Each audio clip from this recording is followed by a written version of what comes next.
Greetings from Grazalema National Park in Andalusia, Spain. My family and I just finished our 8th week here in the countryside at a beautiful farm stay called Huertezuelo. The host, Antonio, has been absolutely fantastic and in some sense a lifeline, our closest thing to regular relations with the Spanish. It's been a trying time.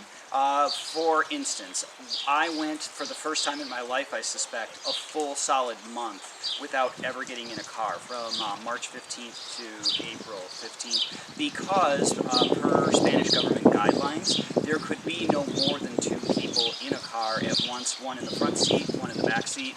We had friends from the United States that were with us for a little over a month of our 2 months here, and my friend did most of the driving, grocery shopping, etc. My son and I last week went to get a haircut because supposedly we entered a new phase, level 0, and we drove around a couple villages and there was just nothing open. Whether it was technically legal or not to get one's haircut was beside the point. So a couple things is right now Spain is officially, as of today, entering phase 1. That's exciting news for our family. We're bittersweet because we are leaving this gorgeous farm stay and we're going to the coast in Cadiz.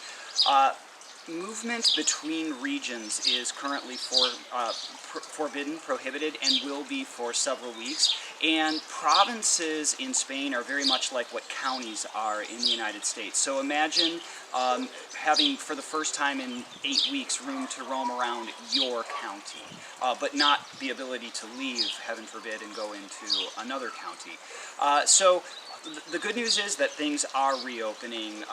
Restaurants with certain limitations are reopening. Certain museums or small contained public gatherings are going to be allowed. Walking the beach will be allowed. You get the idea. I'll leave it, the rest of the details to your imagination. This is good news and maybe not so good news. The fact is that any kind of changes are still being very tightly monitored and managed by the Spanish government, and they have this 4-stage plan to get back to what they are referring to as the new normal, but they have quite a bit of control over the speed or pace at which that takes place, and the pace will differ from region to region. So for instance, Madrid region, Barcelona province, and Malaga province are all still in level 0. I want you to imagine from the supply side and from the demand side of the ledger how this creates a lot of uncertainty.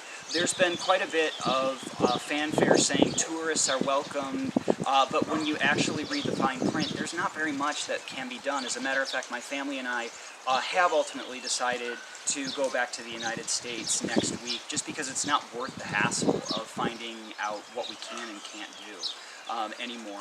And from a business perspective, while businesses may technically be allowed to open to guests and customers, there's going to be a huge gaping hole in demand and a lot of regulations for them to follow. So for instance, in some restaurants, customers, patrons are allowed, but they have to have this plexiglass to keep people away from each other, and capacity, at one point the idea was floating around 30% maximum capacity for a restaurant.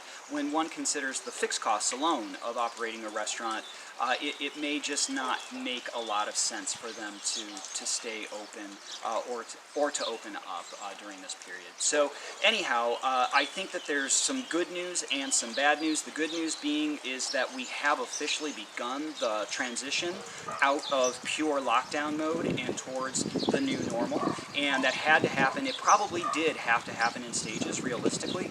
The bad news is just because this process has begun doesn't mean that there's much in the way of clarity. The rules are changing, and everybody, politicians, restaurant owners, customers, are all in uncharted waters, which is going to tend to slow down economic activity and a very real prospect of recovery. Thank you very much.